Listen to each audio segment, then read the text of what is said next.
We're just over a year away from Canada's first WNBA team, the Toronto Tempo, playing their inaugural game. And from the court to the rink, women's sports in this country is experiencing more than momentum.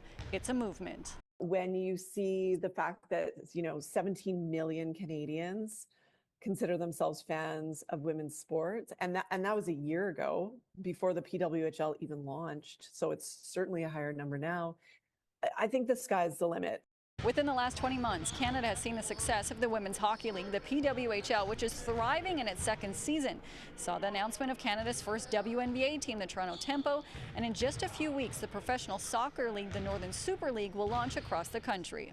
So having three, new entities with basketball, soccer, and hockey launching in such a tight time frame is remarkable. I think it sets us apart in the world.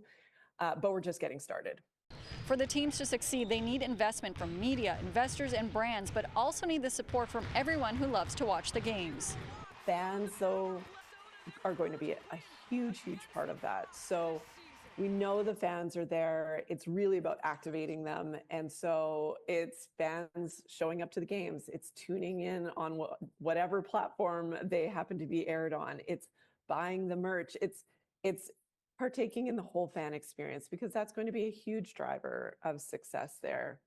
In November, Canadian Women in Sport released their rally report, which showed around 50% of girls by the time they are 16 drop out of participating in sports. But with the new leagues, that could all change. Having women that they can look up to who are playing at the absolute top of their game in their own country, in their own cities and communities, in many cases, is certainly going to contribute to the wealth of role models and inspiration that they have access to encourage them to keep playing. The rally report also talked about the impact that playing sports had on young girls and women's mental health, with 70% saying playing a sport positively impacted their mental health. Reporting for City News, I'm Lindsay Dunn.